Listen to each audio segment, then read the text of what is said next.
half the sky said that 1 in 3 women will experience some form of violence over the course of their lives. And we just saw a number of different women who have survived violence. My name is Ange Marie Hancock, and I'm a professor in the Political Science and Gender Studies departments here at USC, and it's my honor and privilege to be here to moderate this discussion following this screening of Women Are Half the Sky. In order to preserve time, I'm going to minimize the bios, but each of the panelists has been asked to talk about their organization, as well as we're going to have a discussion that's much more substantive about the kinds of issues that they deal with and how they and their agencies actually work to lift up these stories, because of course these 6 could easily be 6 million or 60 million or 600 million. So to my immediate left is Allison Lee, who is the Executive Director of American Jewish World Service. To her left is Ruthie Hoffman-Hanchett, who is the Child Wellbeing and Rights Community of Practice Advisor for World Vision International. To her left is Ima Matul, who is part of the Coalition to Abolish Slavery and Trafficking.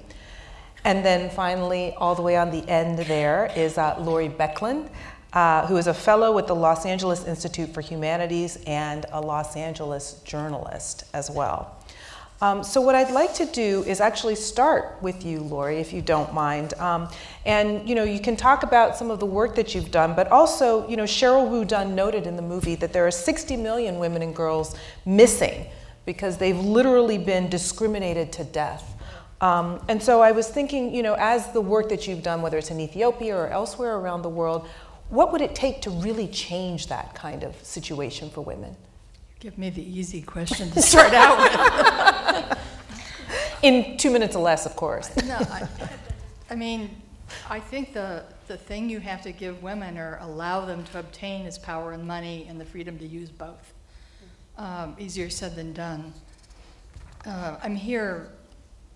I mean, I've written about human rights abuses in Latin America, El Salvador, where they call maids trapos viejos, which means old rags. And just seeing a lot of human rights issues in different places where I've worked, Iraq, Latin America, a lot, Colombia.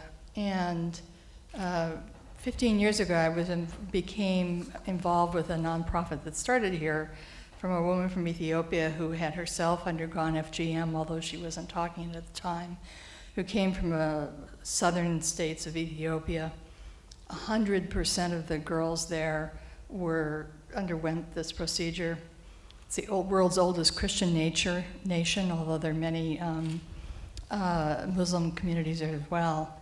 Anyway, the bottom line is she went back, dropped an epidemiology UCLA major she had after studying her way out of literally a thatched hut I later saw, and created a nonprofit called Combatimento Gezima, which in her unwritten language means women working together.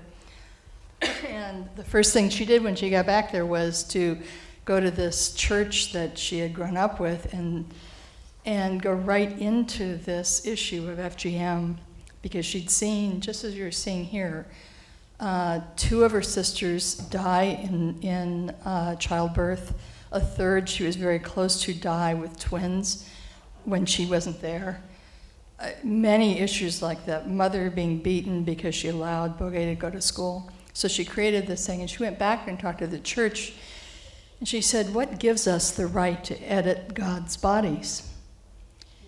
And she began going around working with churches, mosques, and they knew her and her family elders, her father, these other men, and got them all together under a tree the way they used to with the elders, only this time they brought girls there. They brought little boys there. They showed them with drawings, okay, if you cut this off of a girl, this is what you're cutting off of your boy. If you cut this off, this is what is left. And just saying to parents, she knew they would not knowingly harm their children. And so once they understood this, it was amazing. And so now the bottom line is, I was there 2 years ago, 50,000 people at least celebrating one of their annual celebrations. all different ethnic varieties of people. And her singing this song, Dendenam Mimme Toman, over and over again, it means, yes, we can fight AIDS, we can fight poverty. And for the first time, they put Dendenam Me in front of the FGM. We fought FGM, and it is gone there. And so one of the things I think all of us have seen is there's this momentum building, as there was once upon a time with Chinese foot binding, and once that built, it actually could stop. And I think a lot of this is coalition building on everybody's side. Sorry. By the way, who knew 96% of Egyptian women have undergone this? Mm-hmm. How many of us know about gods? Every name of pyramid. Did we ever learn that here? Never. I was shocked. Sorry. Well, thank you. And speaking of kind of personal experience, and Ima, I'm so glad that you're able to be part of our panel, because so many times when we think of human trafficking, we think about it as just sex work. And your experience actually was being trafficked to be a domestic servant. You came from Indonesia. And so I was wondering if you could talk a little bit about your experience and really expand what we think about when we think about human trafficking, that it's not just about what goes on in brothels, for example, over in another country. It actually happens here in the US too. Exactly, and I totally can relate all this with the girls in the movie, because when I was 16, I was in my first year of my high school. I was forced into a marriage with a man that is 12 years older than me, and you know, my mom think that a girl that need to go to school because women or girls just need to learn how to cook and be a wife. You know, when you're married, when your husband hungry, are you gonna feed your husband with a book or with the food? Mm-hmm. So I stopped going to school and got married with that man that I didn't even know, and because it's our culture, it's normal to be, you know, like an arranged marriage, and so I, you know, like every night I was crying, screaming, you know, I was afraid of this man, and every time, you know, like he get near me, I'll be screaming like the whole town could hear me.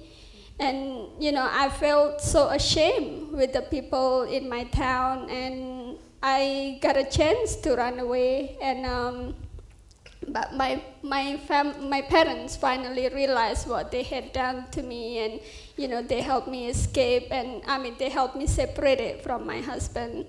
And, but I still feel ashamed. It's just the same girl was in the movie, you know, like in our culture, that kind of thing, you know, it's very shameful. So I decided to work to the city and work as a nanny, and I got an offer to come to work to the United States as a nanny, and they offered me $150 a month. And so they brought me here. I didn't have to pay anything. They provide, you know, my passport ticket and the airplane and the, you know, visa and all that. And I didn't have to pay anything, not even a penny. So when I got here, I was forced into work in a home for 15, 18 hours a day. I was, you know, physically and verbally abused, and for 3 years I did not get paid at all, and I finally, you know, escaped with the help of the nanny next door. I wrote a letter to her and asked her, you know, to help me and escape, so she did and took me to the organization that I'm working right now. And so it is, you know, it happens here in the U.S., not just happen in, you know, the third world country, and it's not just about sex, it's not just about, you know, prostitution, and it's about labor too. Yeah. Absolutely. Thank you for sharing that. Now, what is interesting, Ruthie, is your experience with World Vision has really been around childbearing and maternal practices and things. And it's not an accident that one of the UN's Millennium Goals, and I know you've done some work with various UN organizations, is gender equality, but then there's a separate one for maternal health, because it's just so vital to how the rest of the community, how the rest of nations develop. And so could you talk a little bit about what you've done, both with the UN and through World Vision, in terms of that? Yeah, and actually I'm sorry to correct you, but I actually haven't done so much with health as a specific technical area, but I've worked with World Vision for nearly 9 years now. And so I've moved from, I originally started in our gender department where we did deal with a lot of these issues. I was fortunate to work for a manager who was from Somalia and had some very personal experiences with FGM, and that was an issue that we addressed through our community work in a lot of countries. But what I do now, I've had a chance to work with World Vision in our advocacy work, and then now I mostly focus on children. And World Vision, we're what we call a child-focused organization. So we work in nearly 100 different countries, 97 countries around the world. And we do community development, so long-term developmental change in communities. We do advocacy to try to change both policies as well as local practices and attitudes, and then also relief in emergency kind of situations. But being child-focused, that means we really measure our progress by the status of children in the community, because I think when the conditions and the situations of children change, it affects the entire community. And it's also a real rallying point for parents and community members, so they can find some common ground there, and then it has implications, I think, for adults as well.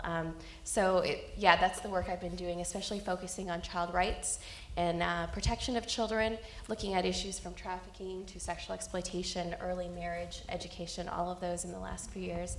I did my master's research a few years ago on prostitution and trafficking, something that was somewhat new in 2006, becoming more of an issue. And I would echo the fact that it's definitely a global issue, but it's something that we need to deal with in our own culture and our own roles in the United States as well. And that's the work I've been doing with them. And really, one of the joys of my work that I love is just working directly with children in the communities where we're working, to empower them to understand their rights, to understand the opportunities and the abilities that they have, and to empower them to be agents of change, especially when you see girls really taking up the lead on a lot of these issues. I think that's hope, and that really is what we see, where you see real change when children are given these opportunities and facilitated to grow so that they can lead the change in their communities. Great. And Allison, I know that you're the executive director of the American Jewish World Service, and Ruthie was just talking about the United States, and so I'm just wondering, kind of your organization, I know World Service, so kind of what is the relationship between what you do here in the United States and how you outreach to the world? So American Jewish World Service, or AJWS, is rooted and inspired by Judaism's imperative to pursue justice, an imperative that's embraced by many faiths. And our goal is really to organize and mobilize the American Jewish community and its allies on issues of human rights in the developing world. We work in 34 countries with over 400 grassroots partners around issues of human rights and poverty. Specifically, when it comes to our grant-making philosophy, for women and for sexual rights and reproductive rights in health, we work with 116 small grassroots organizations in 27 different countries around most of the issues that were covered in the film. We're really what I think we do best, what our niche is to find these women, these incredible, because these women's stories were incredible, and if you notice, each one of them were led by these incredibly powerful, hopeful change makers, these agents of change. And our real goal is to find those multipliers, those women out there who are committed to changing the lives of other women and girls.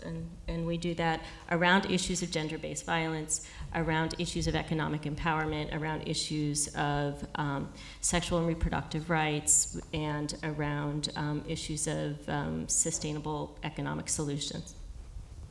So we're going to open it up for questions in a couple of minutes. So if you want to make your way, we have 2 microphones. And while people are actually getting in line to ask a couple of questions, I wanted to kind of ask an open question that kind of dovetails with something that, Allison, you were just mentioning about economic empowerment and the economy and the economics underneath many of these issues, right? I was just at the UN this past summer, and that's what's got me kind of thinking about these Millennium Goals, about how much women work. Women work 2/3 of the work hours, right, that are worked in this world, and they earn less than 10% of the money that's made in this world. And so thinking about economic empowerment, and particularly on the topic of prostitution, you know, there's a lot of kind of, once you push it underground, you make it illegal, that's when you make the money really just irresistible. And I'm just wondering, should we legalize prostitution? Will that solve the problem? Or will that make it just far worse? And anybody can answer. So I want to answer because I think I might take a maybe somewhat controversial stand, which is AJWS believes that there needs to be a distinction between sex trafficking and forced prostitution, and the forced prostitution and forced migration and the slavery of young children and early marriage. But we also believe that, and we feel like people need to recognize that sex work is an important economic avenue for women who have no other choice. And we believe, somewhat controversially, I think, I'm sure there are those on the panel, we believe that those women who have made a choice, who are mothers, who are choosing, we are not saying that that is a choice that they should be forced to make, but if that is the way that they can support their children, that they should be at the tables of deciding their future, that they should be at the tables, they should be able to advocate for their safety in the workplace, they should be able to advocate for their own health and well-being, and we work specifically in Thailand with a group called Empower, and you know, their motto is nothing done without us there. The idea is we want to be at the table, don't decide for us what is good for us. And I think that's a hard thing. I was taught that prostitution is bad. I certainly forced prostitution, sex trafficking, sex slavery is bad. I think we can all agree on that. But I would say that it needs to be recognized as an avenue of economic empowerment for women who have no other choice. And while we address the issues as to why they have no other choices, we cannot assume to take away what is supporting the life and livelihood of many women around the world. Others want to weigh in? Ruthie? Well, I do have a different opinion. I suspected as much. But I would definitely agree. I think we have to start with listening to the people who are involved in these issues, and we have to respect them and give them a voice, absolutely. But my experience with the women and the children that I've worked with and the people in the communities I've been a part of is that majority of people in these situations want to leave these situations. They do not want to be selling their bodies, to be selling sex as a means of survival, and if they had better options, they would take them. Most of the research that has been done that I've read is that this is universal throughout the world. I mean, when children are entering prostitution, the average age is 13 to 14 years old. It's not a real choice. And if they had other real choices, they would take them. So I think to legitimize it and say it's work and it's a choice to survive, to support your family, well, it might be a better choice than starving and dying, but it's not a real choice that we want to say is an option for women and girls. So I think it can be distracting when we talk about, you know, arguing over the details. What we really need to be focusing on is how do we give these women and girls and boys choices so that they can choose legitimate work that's respectful, that's going to empower them and to live the kind of lives they want. And most of the research that I've encountered and that I've read, even in the United States and Western countries where it has been legalized and more regulated, is that legalized prostitution most often encourages forced prostitution, trafficking, greater demand for sexual exploitation of children. Because whenever you have demand for sex work, you also have there's not enough people to fill that demand. And so you have more victims that are being trafficked in. It's the men, the pimps, the traffickers who profit. So when we look at, you know, who keeps the money in these situations, it's not the women. I mean, the lady in Kenya said, I made 50 cents a day. You know, it's not them who are profiting from this, and it's not a real economic option for them. So yeah, you can tell I feel passionately about this. I think we need to look for better solutions, and legalization is not going to be the answer. It's definitely worth thinking about. There was one of the memes that was going around after the Super Bowl. I don't know if you saw this story that New Orleans, because it was where the Super Bowl was being held, became ground zero for US human sex trafficking. People like prostitutes and women were brought to New Orleans by their pimps in order to service the great demand that was going to come with the rest of the Super Bowl traffic. Do we have any questions? Do you have a question, ma'am?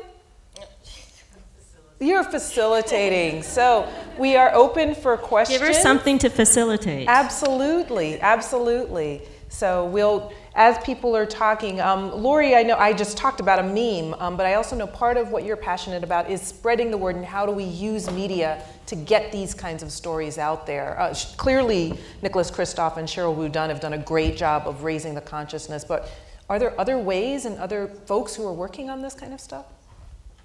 I think a lot, I mean, obviously a lot of people are working on it, and I'm not an expert in this, but I just, you know, I'm a really strong believer. I've done 4 books. Most of those have been stories of women in third world countries, and because I believe that in telling their story, you would begin to understand what that whole country was living, because most of the time I've been in journalism in the United States, people really they've not grown up with foreign languages, which I think would be a big help to us and to a luxury to us if we learn languages early. And so people don't pay attention. And certainly in my generation and now still in journalism and television, people don't want to talk about FGM. I had a point I was telling, I think, somebody, I can't remember the other day, a point where I did a book with a woman who was in Half the Sky, actually, Zainab Selby, who started Women for Women International. This was a memoir of her life. And I talked to a friend at Today's Show and said, you know, I have 2 stories. Okay, they immediately jumped on the one with Zainab in Iraq.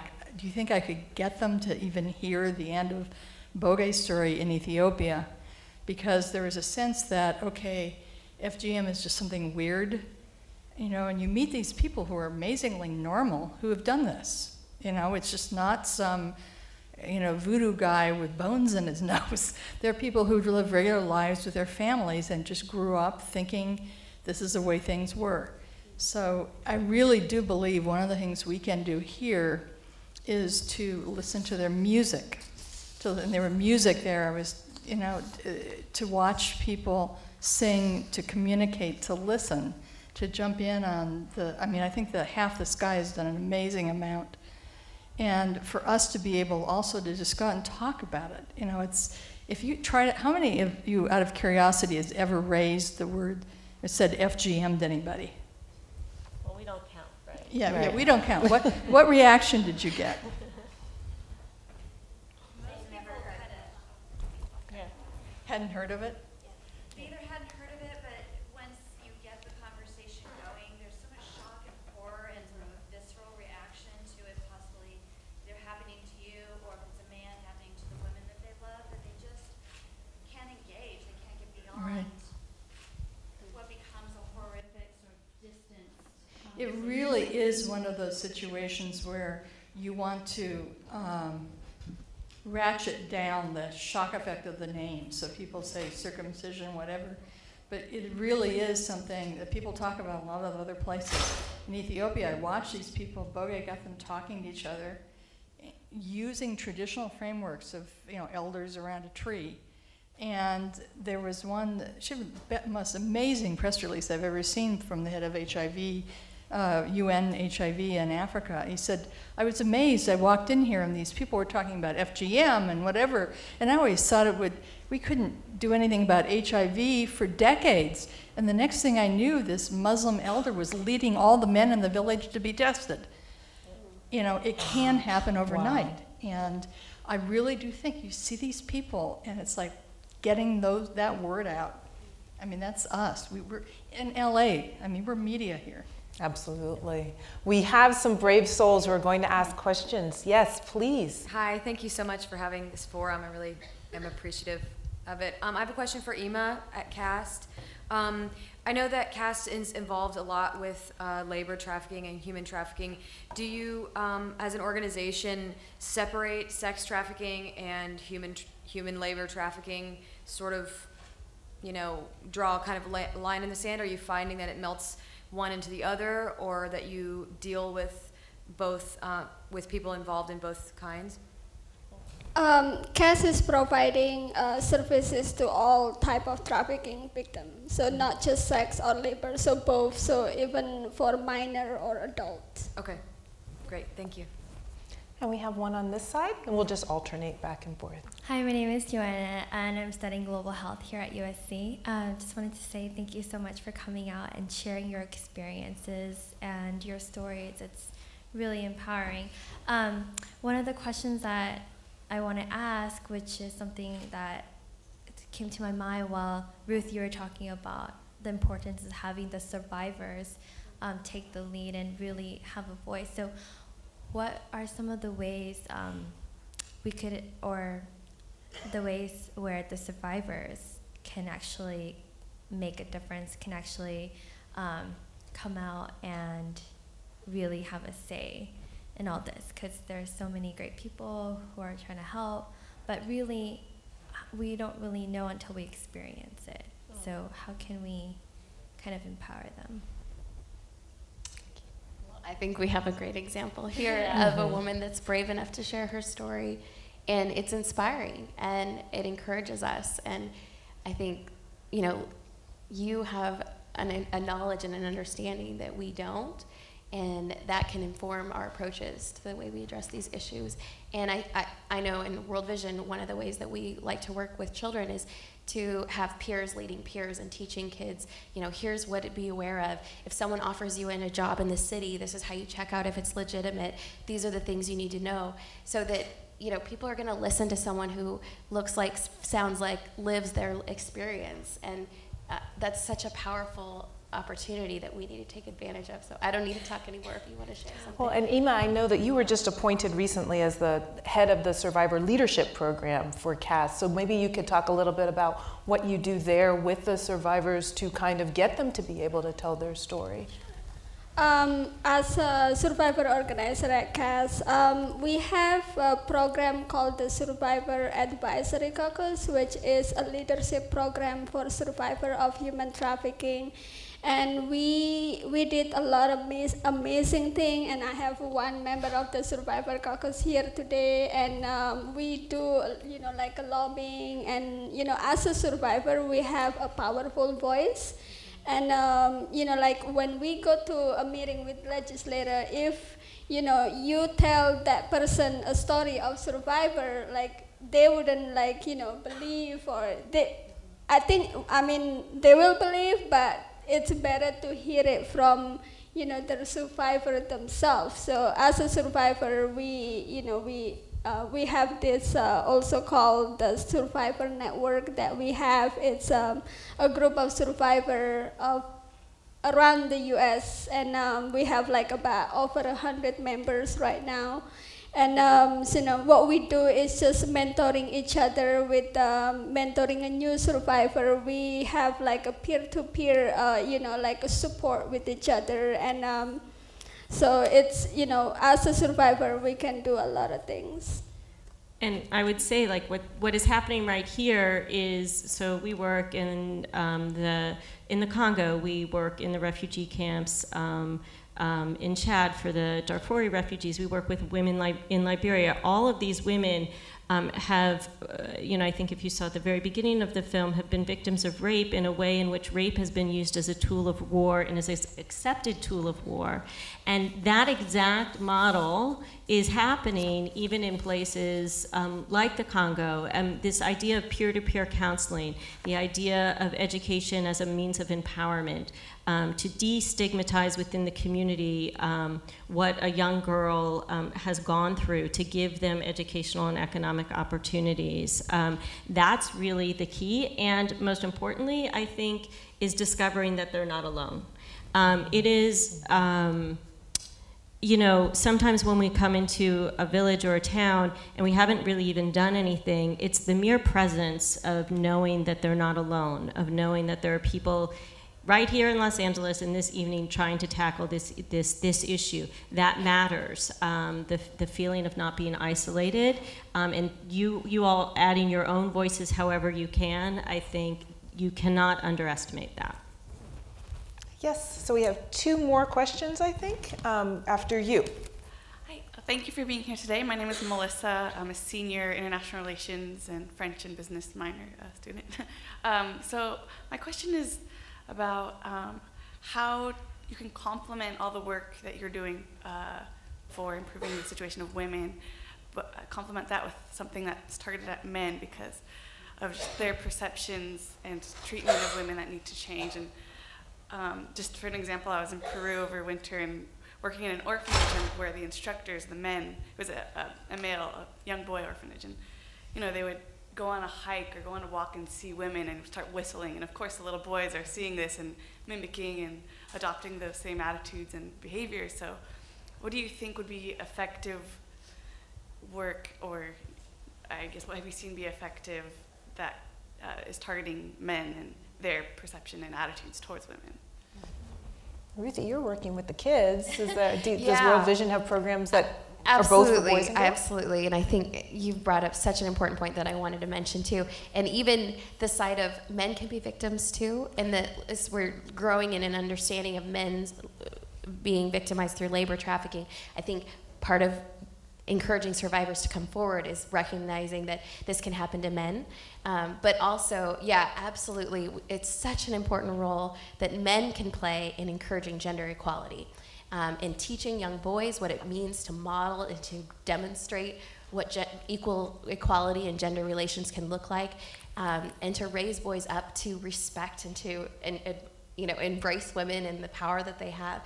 It's so critical, and I think it does begin at a young age. But one of the things that World Vision has found a lot of success with is working with faith leaders in communities. So we're a faith-based, a Christian-based group, but we've worked with multiple faiths in different communities, because sometimes it really, in a lot of the more traditional communities, it is the male pastors and imams that really are change agents of the attitudes of a community.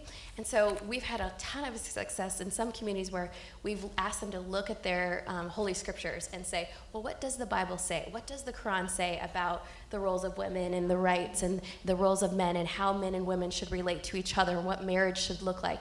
And it just opens up so many opportunities for them to come to their own conclusions and to make their own changes, which then have just huge impact on the community, where we're seeing a lot of success. But you know, it takes both, absolutely. It takes men being champions and standing up for women as well, and girls, and modeling what that can look like, what can be different.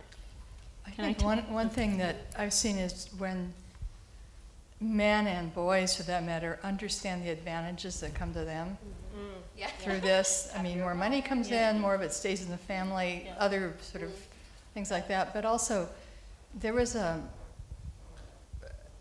I'm going back to Ethiopia because it was my most recent experience, but and also I've never seen, I was telling Marie in advance, I felt like I've covered human rights abuses, and this is like the birth of human rights. I've never witnessed that before. And there was a man who was standing in line when they were having these public meetings all over this region held by different people, and they were men, women, teachers, preachers, everybody. And I remember one man going up, and I had to have this translated to me, but he said, "For the first time I know what it is to love my wife." And this is in a place where women had been literally chattel, no better than the animals, I think. And then now, when you're talking about peer-to-peer, all of a sudden, and I mean in 10 years in this place, you have uncut girls' soccer leagues, uncut girls' militias who have cell phones. They've used cell phones to try to have a warning system. If they hear of some parent somewhere or cousin who's tried to do a bridal abduction, they wrote out specific things. We're going to go down to the police, which we've trained. If they don't, the parents, we talk to the parents first, then we go to the police. If they haven't done it, and there have been no more circumcisions that anybody knows of in this large region, and now they're going on. And they have uncut girls' forests where they planted millions of trees in this denuded area. And that came out of the girls and boys. And they also have television. In some cases, there are a few of them, but they'll go and watch it, and they want to be social like everybody else their age. And it gives them an opportunity to not just be poor, but to be kind of normal in a larger world. And I think that everybody feels that. Okay, one quick, so this is like one of my favorite stories. So you said, like, what can we do to educate men and how to bring them along, and they have to be a part of the solution. One of the ways that we at AJWS do that is through these economic empowerments, the microloans, right? You saw the piece that if women earn money, they're likely, I think, 80 cents on the dollar more, to go back into their families and their children. So here's a story. A woman got a microloan from an organization, AJWS Grants, in El Salvador to make school uniforms. And when we asked her how she made her uniforms, she said she sold her uniforms, and she was selling them for more money than the other uniforms. We were like, bad business plan, but okay. So then we asked her how she was making her money, and apparently she double hems it. You heard the dressmaker in Kenya talk about how she makes it so it's smart, but if you notice, she said she cuts it wide. That means you can let it out for multiple children or as your child grows. So that's what this woman in El Salvador does. She does double padding, and she does double hem, so people can let it out. It can be used for multiple children as children grow. So we said, okay. She said, so her business was really successful. We said, okay, so what did you do then? She said, I started to do this little shop where I was selling sweets, whatever, and I employed my sister. And then I got another loan. And we said, so what did you do then? And she said, I employed my husband. I love that story. So what we're going to do, because we are running out of time, is to collect the last 3 questions, and then panelists, you can kind of wrap that into whatever final comments you'd like to make. So we'll go over here, and then we'll come over here and collect all 3 at the same time. Sure. Hi, my name is Valerie. I just wanted to thank you all for being here. I actually have like a little bit of experience like researching in human trafficking. My mom teaches in criminal justice and specializes in human trafficking in women and children. From my experience, I know that awareness and what we do after the women are rescued and taken back from trafficking is really important. But from my experience, I haven't really heard of much being like done for preventative measures. For example, in Thailand, I know it's one of the biggest capitals in human trafficking in the world, and I just know that a big factor of that is because the government is so they turn a blind eye to it because it stimulates the economy there, and they're just okay with it there. So I was wondering if any of you could speak to the fact of what's being done to prevent trafficking instead of what happens after. Great, thank you. Hi. My name is Kayla. I wanted to ask, obviously there's been a lot of success stories like you were talking about in Ethiopia, but there's also a lot of resistance, I feel like, because you're changing the social order of things. When you meet that strong resistance, if you have elders that don't want to cooperate, or just men who aren't listening, or people who don't want to speak up, how do you overcome that? That's my question. Great question. Yeah. Yes, hi. Hi, I'm Roshni. I'm also studying international relations, and I wanted to thank you guys for the great work you're doing. It's really inspiring. My question was, what can we expect out of the governments in order to affect positive change for women? Because a lot of grassroots organizations and coalitions are working for women, but eventually this is something that should develop into, that should gain more momentum and that should be supported by the government. And I understand that there are certain countries that have laws against finding out the sex of the child before it's born, etc. But these aren't really effective. So what is it that we can expect out of government institutions? Okay, so we have 2 questions. We have a question about governments and prevention, and then we have a question about how do you deal with it when you encounter resistance. And surely all of us are quite persuasive, but sometimes we do encounter people who might disagree with us. So anybody want to start? I want to answer about prevention.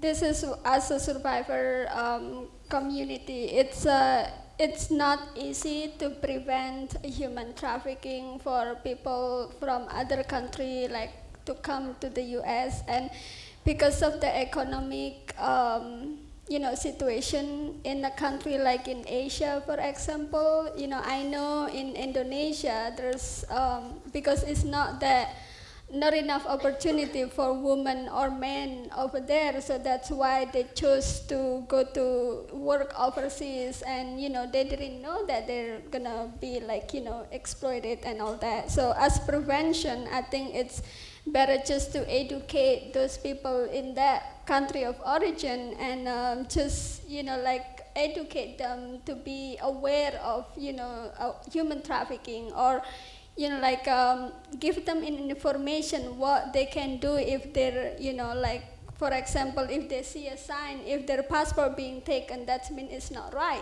because you have to keep your passport with you all the time.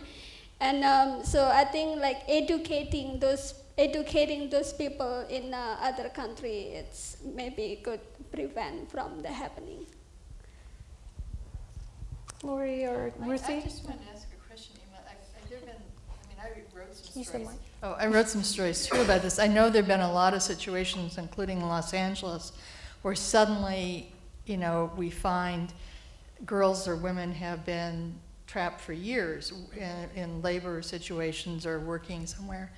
And I just wondered, listening to your story about, trying to get a note to the nanny next door, is there any networking, any magic words or some numbers or any way you can somehow or other get word out to these people who are trapped and may have no communications? I don't know how you do this, but is there any way to help and get word out even here and escape? Actually, we did a lot of an interview on TV, for example, for the woman who works in a home, because they're not allowed to go outside, so they won't be able to see a billboard, information about human trafficking, for example. So they could maybe listen to to watch TV. Maybe there's a program about human trafficking, and also we did a lot of interview, our article in a newspaper or magazine, for example. My article, I was interviewed by Indonesian magazine last year, and it was in Indonesian magazine, and it is in my language. And actually last week, one of the staff in our office told me that someone read my article and then called the hotline and then report that she's in that kind of situation. So yeah, I think that Wow. And there are some other steps as well. I know that the Obama administration, their Department of Citizenship and Immigration Services, now gives out a pamphlet that to everyone that arrives on the kind of visa that Emma arrived on. And it has one phone number, and each of the immigration officials is designed to say, even if they take this pamphlet away from you, memorize this phone number. And if you're ever mistreated, if you ever have any problem, this is a hotline that you can call. So just take this, literally as they're being processed through, customs at the airport, they say, take this. So that helps all the people who come with papers. Then we have to deal with the folks who don't come through customs on a regular, kind of way. But at least there are some kinds of preventive steps. So if you memorize that number and you're being held against your will or something, and you can get a hold of a cell phone or, go to if they still exist, payphone, you'll be able to actually reach out and get access to the kinds of organizations like CAST. Actually, I have a story of that, because one of the members at the Survivor Caucus at CAS, we have a survivor that she came from Saudi Arabia. Her trafficker brought her to this country for vacation, and so she received this pamphlet and she kept it with her, even though her boss held her passport, but she kept that pamphlet. And then, after a week, she called our hotline, and she was rescued. So it works, yeah. Exactly. So Ruthie or Allison, did you have final comments that you wanted to share? Because I know that we're 10 minutes over, so we want to wrap up, but. I'll let you have the last word. I'll go now, and then you get to have the last word. So So there are two questions, one about what our governments can do and also what to do when you encounter resistance. So AJWS operates on the belief that the solutions lie exactly where the problems are, which is that the people in these communities, the women and the men, know best how to solve their own the issues that they face. And actually, the examples in the book of Tostan, if you've read Women Hold Up Half the Sky, AJWS was the first funder of them, those women and the women in Ethiopia changed their communities from within. It has to come from within. It has to come from people who know how best to work and to navigate their own cultural and social norms. And with that, you encounter less resistance because it's not a Western point of view being put upon, we know what's best, we know what is right. It's coming from the ground up. So I would say one of the ways that we can resist the urge to think that we know all of the solutions and to trust to empower the change makers on the ground to find their own solutions that we might not think of as the most direct or effective ways, but they know will work within their own communities. So I would say that's number one. In terms of governments, I would say each one of us as a citizen of the United States living in a time of influence and affluence have a responsibility to hold our government accountable, to represent human rights not just in our own country, but to represent it on the global scale, to advocate for the rights of women. This administration has done a fantastic job of that, and we commend them for it. Our own Congress had the International Violence Against Women Act, sponsored by our own former Congressman Howard Berman here, and it didn't go anywhere. It could come up again. Advocate for that. Find the winnable solutions that could influence our foreign policy, and you would not believe the changes that would have. As much as any of the grants that any of us could make on the ground, those changes in policy can make a difference. Thank you. The last word. Yeah. Gosh, it feels like a lot of pressure, but I would agree with what you said. I think that the solutions definitely need to come from the communities, and so I think that begins with awareness and empowerment and education in those communities, giving them some information and tools that they can then make their own decisions about. So it's both awareness of, hey, your laws say trafficking is illegal. Your laws say that people shouldn't be abused and experience this sorts of violence. What are you going to do about it? What changes need to happen to make a difference here? And helping people understand the power that they have within to hold their governments accountable. And that certainly means educating girls and boys about their rights, their responsibilities, and the opportunities that they have to make a difference. So I think if we can support education, basic education of children and young people around the globe, that will make a huge difference in working towards the solution of these problems.